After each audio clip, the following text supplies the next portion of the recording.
ආයුබෝවන් හැමෝටම එකම මැනින් කළත් දිහා උඩින් බලද්දි නිල් පාටයි පැත්තෙන් බලද්දි දම් පාටයි.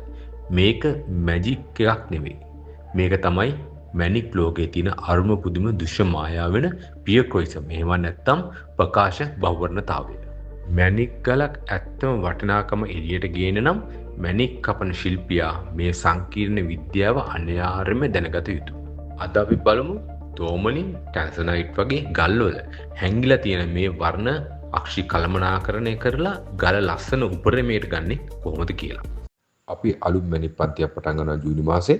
ඉතින් කැමති දරුවන්ට පුළුවන් සහභාගී වෙලා මැණික් ව්‍යාපාරයෙන් ඉස්සරහට යන්න. සාමාන්‍ය ආලෝකයේ යම් යම් මැණික් ඉස්පටක හරහා යද්දී ඒක එකිනෙකට ලම්බක කදම්බ දෙකකට හරි තුනකට හරි වෙන් වෙනවා.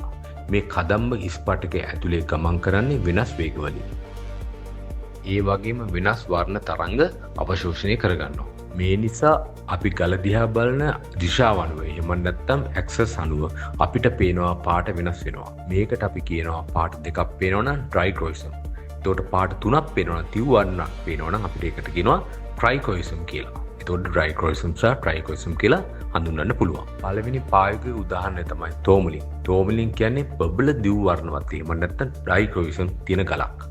මේ ඉස්පටක හැදෙන්නේ හරියටම පැන්සලක් වගේ දිගට.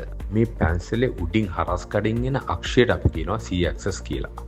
තෝමලින් වල එන මේ C axis එක අතිශයින්ම අඳුරුයි. සමහර විට කළුම කළු පාටයි. පැත්තෙන් බලද්දී ලස්සන ලාකුල පාට පේනවා. මැණික් කපන්නෙකු වැරදිලා හරි ගලේ ප්‍රධාන මූදනටතර එහෙම නැත්නම් අපි කතා කරන T අක්ෂයට ලම්බකව කැපුවොත් මුළු ගලම කළු පාට වෙලා වටිනාකම් බිඳුවටම බහිනවා. ඒ නිසා දක්ෂ ශිල්පියෙක් හැමතිස්සෙම ටේබල් එකට කපන්නේ අර C අක්ෂයට සමාන්තරව පැත්තෙන් ලස්සන පාට එළියට පේන විදියට. දෙවෙනි එක තමයි ටැන්සනයිට්. මේක තිව් වර්ණක් එහෙම නැත්නම් ට්‍රයික්‍රොයිසම් කියලා අපි කියනවා. ඒ කියන්නේ අක්ෂි තුනෙන් බැලුවම නිල් දම් හෝ රතු දුමුරු කියන පාට තුන අපිට පේන්න ගන්නවා. ටැන්සනයිට් කියන්නේ ටිකක් මිල අධික ගලක්. පිරිසුදු නිල් පාටක් තියෙන්නේ. හැබැයි මේ නිල් පාට ඉන්නේ එක අක්ෂයකින් විතරයි. මෙතනදී මැණික් කපන්නාට ලොකු අභියෝගයක් එනවා. මොකද්ද?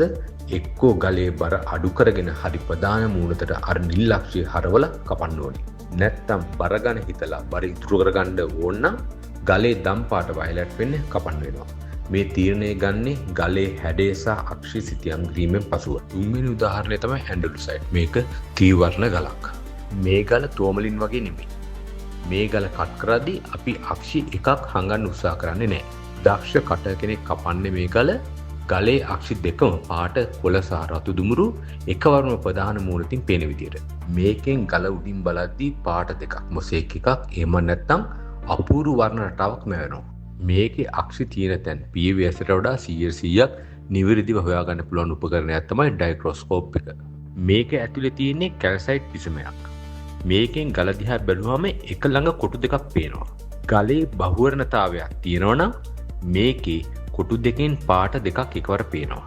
ඒකෙන් මැණික් කපන්න හරියටම තීරණය කරනවා ටේබල් එක කපන්න ඕනේ මොන දිශාවටද කියලා. මැණික් ගලක බර වැඩි කරගන්න ගිහිල්ලා වැරදි අක්ෂයට ටේබල් එක කැපුවොත් ඒකෙන් ගලේ වටිනාකම් බිඳුවට බහිනවා. එතකොට රෆ් ගලක් කියවන්න දන්න ආලෝකයේ අක්ෂි කළමනාකරණය කරන්න දන්න මැණික් කපන්න තමයි මේ ලෝකයේ ඉන්න නියම කලාකරුවා. එතකොට ගොඩක් දෙනෙක් කියනවා රෆ් ගල් කරන්න එපා කියලා. මේ රෆ් ගල් කරන්න එපා කියන්නේ මැණික් ව්‍යාපාරයට ගැන අවබෝධයක් නැති පුද්ගලයෝ.